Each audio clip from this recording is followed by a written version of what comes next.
پوچھا، نہ کوئی اس نے ضامن دیا اور نہ تم میں سے اسے کوئی جانتا ہے۔ یار سب کی عقل پہ پردہ آ گیا، کسی نے اس کا پتہ پوچھ لیا ہوتا۔ ایک بولا، یار جب وہ بات کرتا تھا اس کے منہ سے پھول جھڑتے تھے۔ دوسرا کہنے لگا، جب وہ مسکراتا تھا تو سامنے والے پہاڑوں پہ عکس پڑتا تھا۔ ایک کہنے لگا، میں تو اس کی آنکھیں ہی دیکھتا رہ گیا، کیا خوب سجن دیاں اکھیاں نے، جویں پر کے سرائیاں رکھیاں نے، تو اجے میرا یار نہیں ڈٹھا، جنوں ویکھ کے چند شرماوے، ادھی راتی دن چڑھ جاوے، جیو رخ تو نقاب اٹھاوے، تے جیو نکلے سیر کرن نو سارا گلشن سیس نواوے، اتے ترتی لف لف جاوے، جے ہاتھ پھلاں وچ رکھدا ہاتھ پھلاں تو ود جاوے، نین نشیلے مست رسیلے وچ سونا کجل سہاوے، اکھ اگڑے تے انج پیا جاپے، جویں میں خانہ کھل جاوے،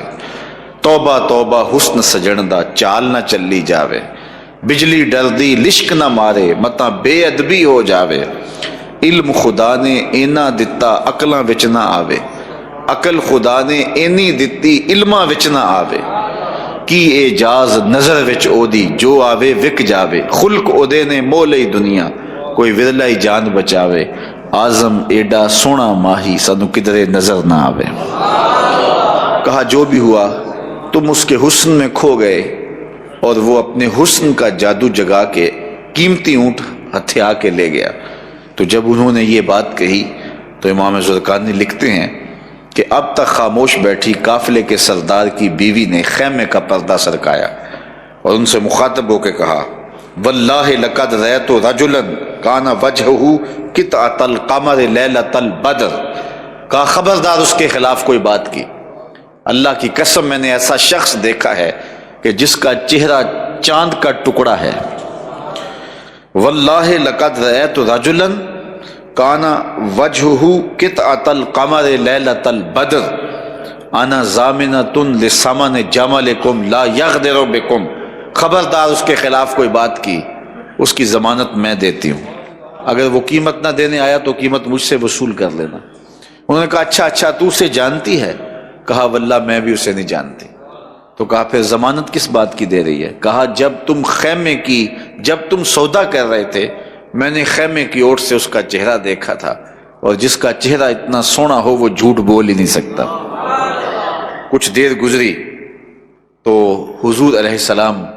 کے فرستادہ اشخاص حاضر خدمت ہو گئے۔ فلما کان العشاء اتانا رجل فقال انا رسول اللہ صلی اللہ علیہ وسلم، تو ایک شخص آیا جس نے کہا کہ میں رسول کریم صلی اللہ علیہ وسلم کا قاصد ہوں، اور حضور نے مجھے تمہاری جانب بھیجا ہے، اور یہ لو کھجوریں، ان سے اپنی قیمت پوری کر لو، اور یہ کھجوریں حضور نے تمہاری ضیافت کے لیے بھیجے۔ انہوں نے کہا کہ قیمت تو ہم لیں گے، لیکن بتا وہ پیارا رہتا کدھر ہے؟ انہوں نے کہا کہ وہی یہ کھجوروں کے جو جھنڈ دکھائی دیتے ہیں یہی اس محبوب کا ڈیرا ہے۔ امام زرقانی لکھتے ہیں کہ سارا قافلہ اٹھا اور حضور کے قدموں میں جا کے بیٹھ گیا، تیری تک کے اداواں میں مرید ہو گئے۔ سب نے اسلام کی دولت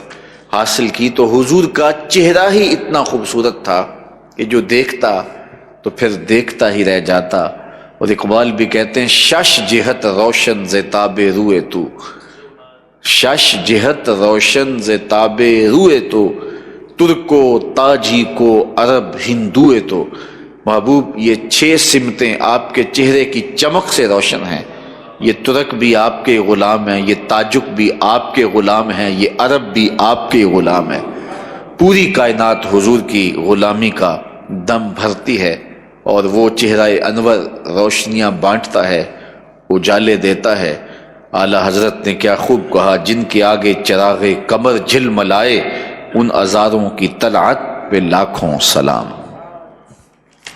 حضور نبی رحمت صلی اللہ علیہ وآلہ وسلم کی مبارک بینی، ناک مبارک کے حوالے سے چند باتیں آپ کے سامنے رکھنا چاہ رہا ہوں۔ حضرت سیدنا علی المرتضی رضی اللہ تعالی عنہ فرماتے ہیں، کان رسول اللہ صلی اللہ علیہ وسلم دقیق الارنین حضور نبی رحمت صلی اللہ علیہ وآلہ وسلم کی مبارک ناک بینی مبارک باریک تھی اور داراز تھی، اور حضرت ہند بن ابی حالہ رضی اللہ تعالی عنہ اسی مضمون کو بیان کرنے کے لیے لفظ یہ استعمال کرتے ہیں، کان رسول اللہ صلی اللہ علیہ وسلم اکن الارانین لہو نور یالوہ یحسبہ من لم یتعمل ہو اللہ اکبر اشم۔ فرماتے ہیں کہ حضور علیہ الصلوۃ والسلام کی مبارک بینی داراز تھی اور اس کے اوپر ایک نور رہتا تھا، اللہ اکبر، اور وہ نور چھایا رہتا اور اس سے اس کی دارازی اور زیادہ محسوس ہوتی۔ اور آقا کریم علیہ الصلوۃ والسلام کی مبارک چشمان انور کے بارے میں اللہ اکبر، حضور کی مبارک آنکھیں، حضور کی چشمان نور، اس کے بارے میں حضرت علی المرتضیٰ رضی اللہ تعالیٰ عنہ فرماتے ہیں، کان رسول اللہ صلی اللہ علیہ وسلم ادعج العینین، حضور کی آنکھیں کشادہ تھیں۔ ادعج ایسی آنکھوں کو کہتے ہیں جو کشادہ ہوں اور جس میں سیاہ دائرے سخت سیاہ ہوں اور سفید جگہ پر سرخ رنگ کے ڈورے ہوں، اس آنکھ کو عربی میں ادعج کہتے ہیں۔ تو حضرت علی المرتضیٰ فرماتے ہیں کانا ادعج العینین، اور حضرت ابو ہریرہ رضی اللہ تعالی عنہ فرماتے ہیں کانا احدب اشفار العینین، حضور کی آنکھوں کی پلکیں لمبی تھیں، اور پلکوں کا لمبا ہونا یہ حسن ہے۔ ام معبد نے حضور نبی رحمت صلی اللہ علیہ وآلہ وسلم کا جو حلیہ بیان کیا تو آنکھوں پر ایک جملہ کہا فی اشفارہ وطف، کہ حضور علیہ الصلوۃ والسلام کی پلکیں داراز تھیں۔ وکانا اسود الحدقہ، حضور کی چشم انور کی پتلیاں انتہا کی سیاہ تھیں، وہ پتلیاں بالکل سیاہ تھیں۔ اور حضرت جابر رضی اللہ تعالیٰ عنہ فرماتے ہیں کان رسول اللہ صلی اللہ علیہ وسلم اشکل العینین، حضور علیہ الصلوۃ والسلام کی آنکھیں اشکل تھیں،